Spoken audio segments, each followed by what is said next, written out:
Você já parou para pensar no que resta ao ser humano quando a morte não é mais um mistério distante, mas uma presença constante, quase palpável? O que acontece quando cada respiração carrega o peso do fim inevitável? Será que ainda resta espaço para esperança, fé, amor? Ou apenas silêncio e desespero? Essas perguntas ecoam não só na obra-prima de Ingmar Bergman, O Sétimo Selo, mas também dentro de nós, espectadores que ousamos encarar a tela como se fosse um espelho da alma. O ano é 1957 e o cinema europeu começa a atravessar uma revolução estética e filosófica. No meio dessa efervescência, surge um filme que não se contenta em entreter. Ele questiona, desafia, atormenta. O Sétimo Selo nasce como um grito, um poema sombrio sobre a fragilidade humana diante da eternidade.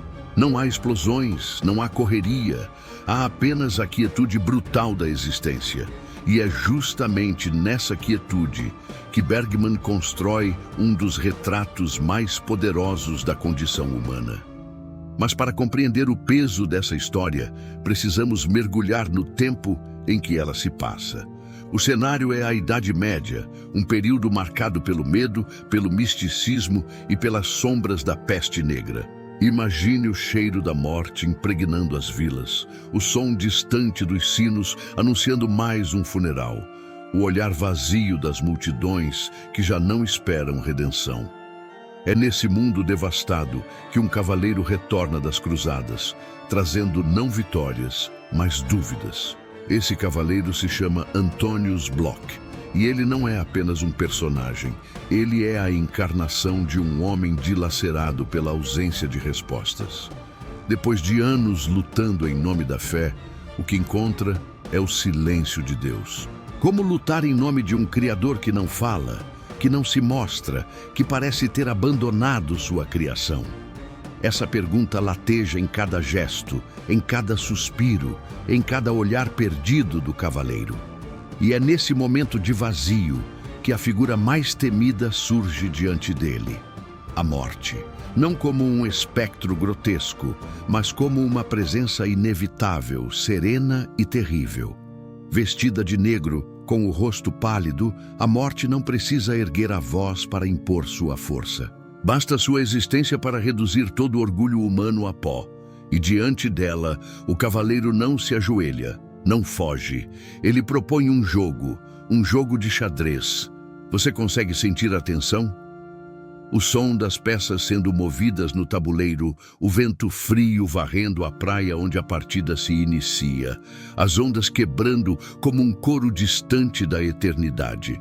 Esse não é apenas um jogo por tempo, é um duelo pela alma. Enquanto as peças avançam, Antonius Block busca não apenas ganhar alguns instantes a mais de vida, mas, sobretudo, encontrar sentido. Será que a vitória pode lhe conceder respostas? Ou será que até mesmo o xadrez é apenas mais uma ilusão diante do nada? A cada jogada, a narrativa nos conduz a outros encontros.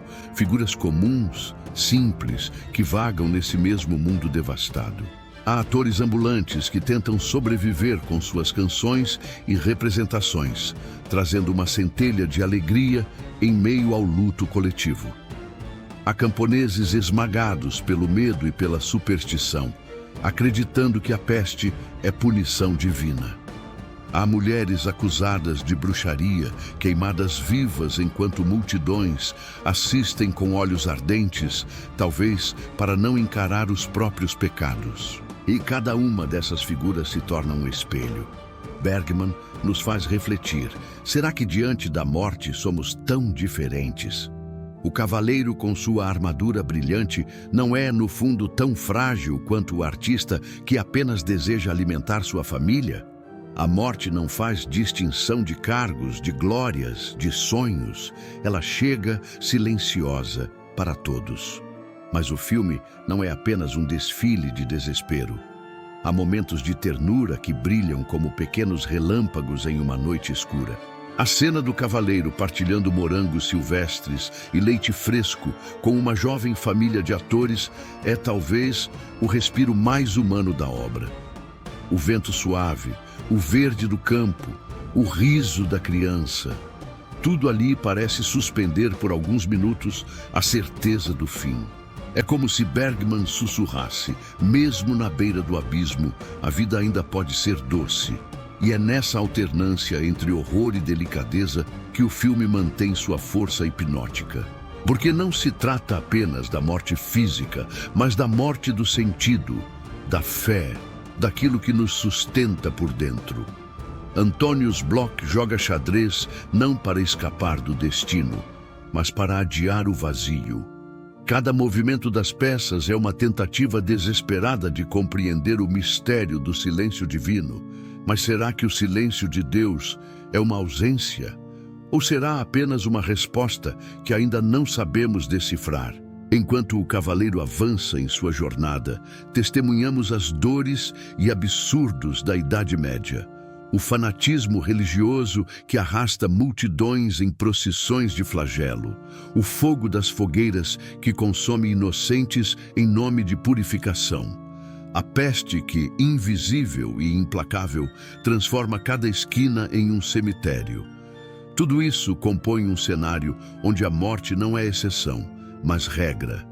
E mesmo assim, a vida insiste em florescer nos gestos mais simples. Cada encontro de Bloch com a morte é como um capítulo de revelação.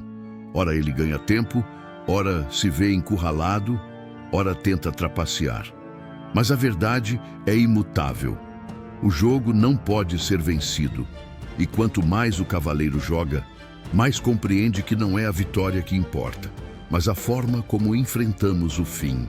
E então chegamos à cena final, uma das mais icônicas da história do cinema. A dança macabra no horizonte, silhuetas caminhando de mãos dadas, conduzidas pela morte. A música solene, o céu carregado, a sensação de que todos os personagens, independentemente de suas buscas e pecados, são agora iguais no destino. Essa imagem não é apenas o desfecho de uma narrativa.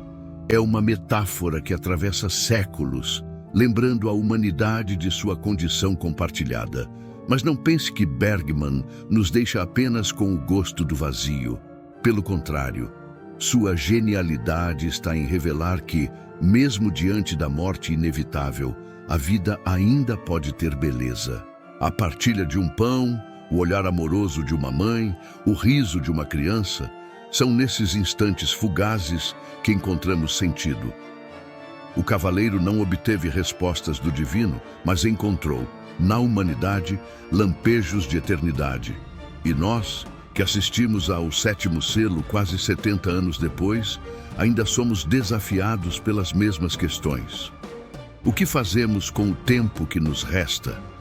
Como enfrentamos o silêncio de Deus, o peso da dúvida, a sombra da morte? A resposta talvez não esteja em vencer o jogo, mas em jogar com coragem, em viver com inteireza, em abraçar o mistério sem fugir dele, porque no fim, a morte é apenas uma certeza, mas a vida é o espaço do improvável, do inesperado, do milagre que se renova a cada instante.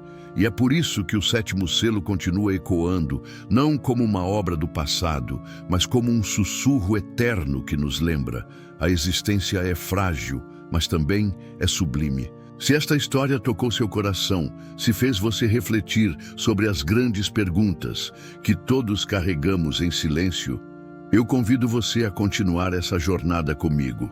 Deixe o seu like, compartilhe este vídeo com quem também busca sentido nas grandes obras do cinema e ative o sininho para não perder as próximas histórias. Mas, acima de tudo, inscreva-se no canal para que possamos seguir juntos nessa dança entre o efêmero e o eterno, explorando o que a sétima arte tem de mais profundo a nos oferecer.